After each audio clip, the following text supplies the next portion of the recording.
Yeah, I'll take the 4. Oh, there we go. Welcome back to the Renegade Report. I'm Francis Mayer, and we have a special guest today. This is a treat. It doesn't happen often enough because she's very busy. She has a lot to oversee in the Bakersfield College Athletic Department, especially with so much change in the air. Now, when Coach Sandy Taylor, now AD Taylor, started in the game at Bakersfield College, we had radio broadcasts for football.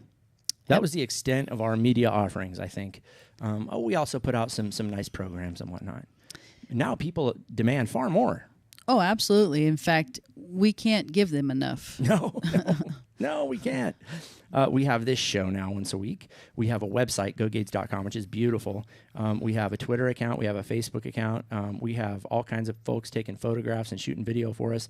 And keeping up with that demand is tremendous. And we're grateful because we think our student athletes represent the best of Kern County. Absolutely, and it's really fun to see the engagement on that social media. It's actually kind of addicting. I love to see it. I saw the Twitter tweet this morning about our women's tennis player, Paige Darstein, by the way. Way to go, girl. Yeah. She swept San Diego City to kick things off at the state individuals tournament in Ohio. So they're in Ventura right now. Very exciting, though. Yeah, it's very cool to follow that and then to see their families and their friends. And so, yeah, I love the social media aspect. I think it's just, at a time when I played and it was, you got the newspaper at 5 o'clock in the evening from the day before's news and stories. So to have it instantly at your fingertips, man, it's really exciting. Oh, it absolutely is. And one challenge that I have as someone that shares a lot of the news is as much as we dominate the entire state and as much as we have trophy cases that are overflowing, prepare yourself here, we don't always win. And that hurts. I mean, that's tough, and we take it personally a lot of times. I'll tell you what, it's a lot more fun to drive home after a win than it is a loss. Oh, I'm telling you what, there's nothing like winning. Oh, my gosh, it's top of the world. I didn't realize as an AD how hard it would be to watch when things don't go our way. And, you mentioned to me on the break something about how hard is it when you watch your teams and they're not as successful as you like. It's heart-wrenching. It's like being the parent of all of the kids, including the coaches. You just want them to be successful and anything you can do to help them to be successful. But, to sit there and watch, you can always, when you sit in the stands, you could always second guess everything that goes on, but you're not there every day. You don't know what those student athletes have been prepared to do, how they've prepared, how they didn't prepare, and you can't even think about taking a decision and going a different direction because you don't have all the facts. So for me to sit there and watch, it's easy to say, wow, why'd we do that? But that's just armchair quarterbacking. It's not a dig on what one coach did or didn't do because, like I said, you're just not there, and you don't have any idea what goes into the decisions that they make. Well, no, and that's the truth, or the ultimate objective, because I know that every coach I've talked to takes the development of young human beings very seriously. We're not just here to win games, despite the fact that that's a pleasant side product a lot of times. And I recall one day on one of our fields, a coterie of fans questioning a personnel decision that a coach made.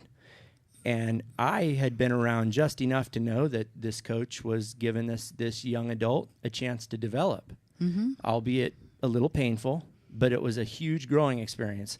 You can't explain that to everybody all the time. Well, and there's a time, right, Sure. when you're going to develop, and there's preseason, and there's things that you do in preseason and non-traditional seasons and that sort of thing to develop. So you'd like to think you're not doing that when the game's on the line, but you're right. Student athletes, just like any student, if you think of their practice as the learning part in the class, the game or the match or the event is their performance.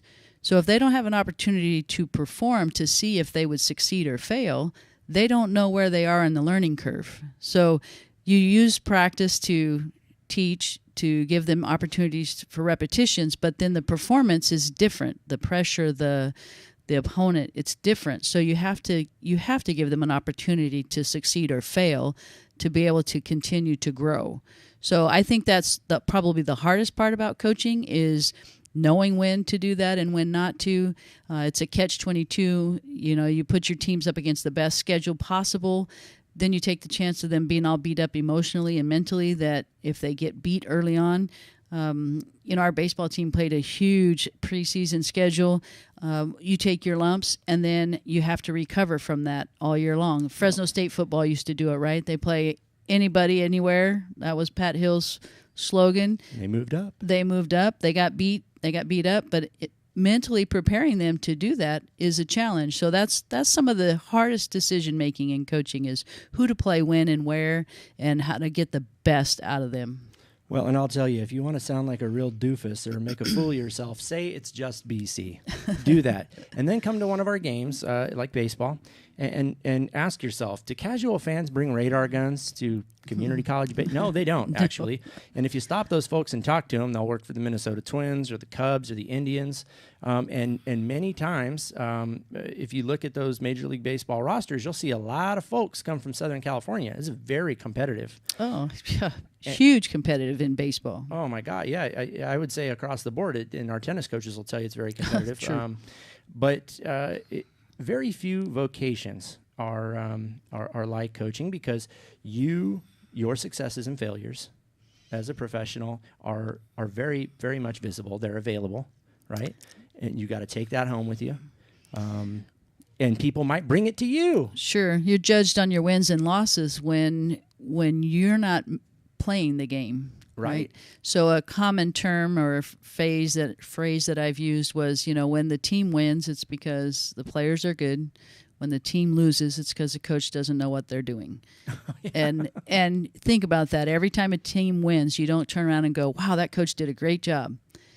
But when they lose, you go, what was that coach thinking? Why did they do that? Instead, so it's one of those things. It comes with the territory. Deciding the starting lineup comes with the territory, and that's the responsibility. But that is the hardest part, is letting them relish in their successes, and it is the student athlete that performs the skill that you've taught them. And so, it's a challenge, but it's one that is so rewarding that if you've never coached and you've never experienced that, it's hard to explain to somebody how good that feels when you've been working with a student, trying to get them to master a skill, and the look on their face when they succeed is just priceless. Oh, gosh. It makes me emotional to think about. We've had some athletes that have started out seasons pretty tough. One of them, actually, I'm going to pull his covers right now. Zach, our 174-pounder from the BC wrestling team, has announced that he's going to go to Dickinson. And that's a guy that last year, Zach, I hate to do it to you, but he wasn't sure he wanted to finish the season. He thought, I'm going to focus on academics. And we talked, and I said, hey, dude, forever's a long time to second-guess yourself and watch other guys place that you feel like you could have whipped. And he's a proud kid. And I'm glad he finished the season. But I know other people had that conversation with him too, but that's the only thing I could compare it to. I was so happy he finished the season. It's amazing to see that and watch them grow and develop. Well, and it's hard to be a student athlete. Oh my gosh. It's challenging. It's time spent that no other student can understand. So not only are they going to school and studying like they're supposed to study for every hour in the classroom, it's supposed to be 2 hours outside the classroom. But they have to. And then they practice for 3 or 4 hours a day and condition in that time, try to recover. They're physically beat up, they're emotionally beat up, and still finish their schooling. It is hard. It's a challenge to be a student athlete. If it were easy, there would be a lot more of them, but it's hard. Steve Sanchez out of Wasco, he I think he placed third in the 200 free, I believe. He's going to UC Santa Cruz. Is it UC Santa Cruz or UC Santa Barbara? He's in the UC system, and he's a chemistry major. I think it's Santa Barbara, actually. Okay, Santa Barbara. Yes, thank you. And Tyson Brewer, I just talked to him yesterday off our baseball team. He's going to Cal Baptist. Good for him. So, he's a third-year sophomore that's had a good year. Power hitter, plays third base for us. He's a lot of fun to watch. Brock, and a nice guy. Yeah, very nice guy. So, it's so exciting to see their successes, and he's proud. He's wearing his Cal Baptist sweatshirt yesterday when I talked to him. So it's fun. It's rewarding. It makes all those painstaking decisions worth it. But at times, whether you're the student athlete or the coach, at times during the season, you just question everything that you're doing, trying to find a way to win. But from the outside perspective, all you see is wins and losses. You don't see all of that grit and hard work that the students and the coaches are putting in on a day in and day out basis. It doesn't go away. It's year round. I think maybe next year I'm going to take a picture of every coach on the first day of their season and on the last day of their season, because we've had some coaches, you have no idea how much work they put in. My goodness, first there, last to leave. Putting it all out there. Now, the other rewarding thing I think that's special about being at Bakersfield College is just the athlete you just mentioned, Tyson Brewer. Now, we get folks who, for whatever reason, weren't recruited to D1 or D2 programs in high school. And that could be because they weren't NCAA qualifiers. I wasn't. I didn't realize you had to take like real math classes in high school. My bad. And they come here, and often we just find these gems, like let's call him 5'8" Brock Hallam, right? Right. He's a right. D1 athlete now. Oh, my goodness. And right? he was very consistent for us this year at the plate and behind the dish. But, you say some of these kids were recruited out of high school to D1 and D2. And they choose to come to Bakersfield College because it's a quality education, it's a quality athletic program. It saves them a lot of money. You may get a 50% scholarship out of high school, or even 75% out of high school, and it's still less to come to BC than to go to those places. Or just simply, it's a better choice to come to Bakersfield College than those other colleges. So we get a mixture of talent level, both high level skill and low level skill, meshing that together and blending it together when they're also probably working, trying to pay for their education.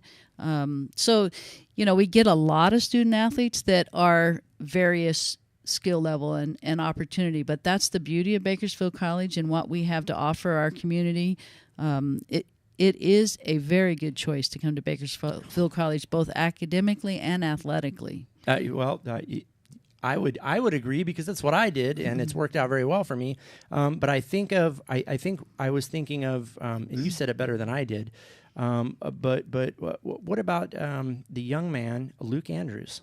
Now, he's a guy that was, he was in the 80s in high school. He relied heavily on a slider. He comes to Bakersfield College, and he's the best pitcher in the conference this year. He put in a huge amount of work with Coach Payton, but now he's got a fastball that he locates in the low 90s. He's got, a few pitches he can throw now, and there's a lot of people interested in him.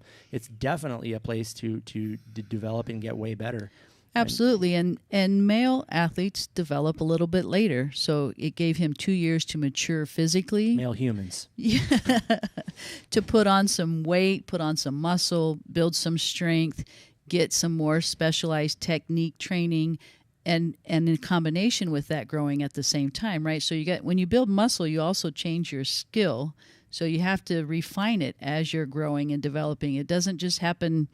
You're all of a sudden you're 20 pounds heavier and you've gained some muscle and you think your technique's not going to be affected. It is. I mean, anybody who even trains or works out will realize that sometimes, what you can perform changes by how strong you are or not strong you are. So Luke has been a great example. What a great year. Boy, he was fun to watch pitch. I mean, unfortunately didn't necessarily have the run support that he would have liked to have, but that didn't change his work ethic on the mound, and he went at it every day with the same mindset and just took it to him. So he was fun. Oh, he did. And what made it even more special for me in the second half of the season, I didn't realize that our catchers call the game. Oh, yeah. And that is not common. That's not even that common at D2 or D1 level. But Coach Payton feels like that's an essential skill for them to have. Well, it's their game, and they need to learn the game and critically think about the game. And so teaching them, I caught for a long time, learning, you're the one that sees it. You see what the hitter's doing. You're sitting right there. It's your game. You call the game. And I respect that about Coach Payton. When I was coaching softball, I wanted our catchers to call the game and tried to have them call the game and start out with, I called the game right at first, and then as the catcher developed and the pitchers developed, their relationship developed, then you turn it over to them and let them call the game, because they are the ones that are playing the game. They need to take control of it, take ownership of it, and take pride in it. But it's also what prepares them for the next level, whether they're going to play, whether they're going to coach their little league team that their kids are playing on. It's teaching them the whole game, and that's the important part of it. Well, absolutely. Good golly. If you think that baseball or softball is not exciting to watch, it's because you really don't, in my opinion, understand the batter-pitcher dynamic. it's a duel. It is a battle of the wits and mind, because at higher levels, right, any hitter can hit any pitch if he knows what's coming and where, right? Well, sure. I mean, it's a tactical decisions. I mean, I can't think of an athletic event that is not strategic, tactical, and a chess match. I mean, even swimming, right? Who to put in which event? When to sprint. When to take off, when to kick if you're running a race. You know, there's just so much strategy to every sport that it is a lot to learn. So, you know, when you're watching it as an athletic director, and I've watched a lot of games over the last 4 years, but it's kind of funny. My mom kind of laughs at me because they pay me to watch those games. What a great job, right? But it's fun because you sit back and strategize and try to figure out what would you do and can they do this. And I sit in the press boxes and, you know, I'm thinking, gosh, we need to go opposite field, or we need to do this. And that's the fun, right? And so the more these students learn about the games, the more they'll pass it on to their kids, and it just keeps it going. And it's a lot of fun to sit up there and watch with people who have played and not played, and teach people and talk about it. It's fun. It's so much fun. It is a blast. And as I tell people all the time, when they have the wrong idea about athletics, I say, you don't understand. It's a trick, really. We've been tricked into thinking critically and strategizing and taking care of our bodies under the auspices of it being just a game. Oh, and then we also have to crack the books and maintain a 2-point GPA. So it is wonderful, and it is great. And if you haven't been out to Bakersfield College to see an athletic contest, you've got an opportunity this afternoon at 3 p.m. Coach Payton and this year's edition of the Renegade baseball team are going to be playing their last home game of the season, and it's a great day for baseball. It's not too sunny, but put some sunscreen on. You don't want to get burned. And out of town right now, we have a lot of things going on. Our swimmers No, they're not out of town, but our tennis team is right now, and they're competing in the individuals. Right. Men's and women's tennis are playing this weekend. Track and field. Men's and women's track and field are leaving tomorrow for their conference finals. Today is our last home event of the 2016-17 year. No, it's not. Yeah, it is our last home event. I know, it's kind of depressing, right? But, so our last opportunity to see a Renegade athlete at home is this afternoon at 3. But we still have lots of action going. I think our men's women's tennis this weekend is their state, and they're going to wrap it up. We have swimming that have advanced to the state swim meet.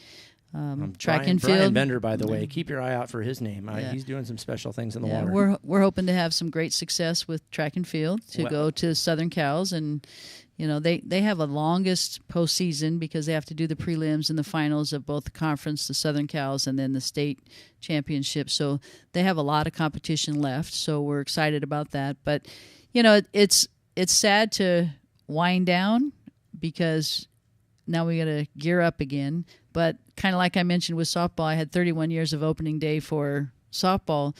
You know, this completes my 4th year as athletic director. So here I am going to have my 5th opening to 17-18. And there's a lot of things that you learn that you got to get prepared for and make sure that everything's in place. And so you hope every year you get better and things get easier and easier. So always an evolution and a growing process for sure. Oh, I do have my pen. So Associate Athletic Director Keith Ford, what a gem he's been. Great addition to our team. Absolutely. We stole him from some other joint in town. I don't remember what they're called. But anyway, he has great experience. The guy has worked in different levels of professional baseball. We've got a lot of cool autographs in our office. And he's worked at the Division I level at great schools. And he's brought, I think, kind of a different expectation to our department, a different look. And I know he's got some cool stuff planned for football season. We don't want to pull the covers on that just yet, but check this pin out. That's great. Have you seen that? I have seen that. It's sharp, isn't it? Yeah. See that? Right. You'll figure out how to get one. I can't tell you right now, though. It's a secret. Keith will tell you. But we got great stuff coming up on tap. Oh, we absolutely do. I mean, and you don't even have a chance to slow down because you're already gearing up for next year. I mean, the football schedule's already set.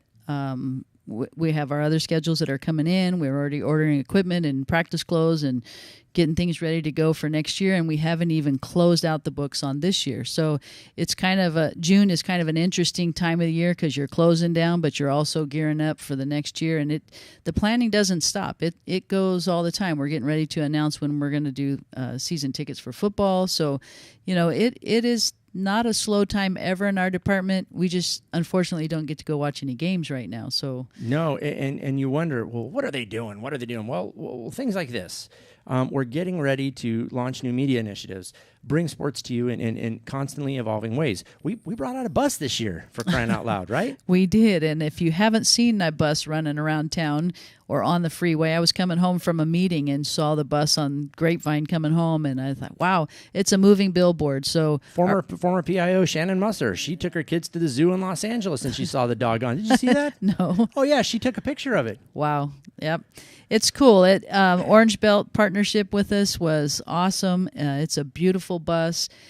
In fact, the program review team that was here yesterday, I had 2 or 3 of them say, wow, yeah, thanks, raise the bar for us. And I was the stadium wasn't enough. Yeah, referred to our stadium as the Taj Mahal. And so, it's fun to, it's a proud moment yesterday with those folks here and visiting with them and showing off our facilities and our campus, and our community partnerships are front and and center with all of the conversations. So it's very exciting. It's very humbling to be a part of Bakersfield College athletics. To be the athletic director is very humbling, very prideful to be able to be in this position, and so exciting when people come in and they are in awe of what you have to offer in your campus. And they met with Dr. Christian and Vice President Gomez Heitzberg, and very impressed with the support that we have and our staff. And so it's just, Bakersfield College athletics is special, and you can't understand it if you've not been in it.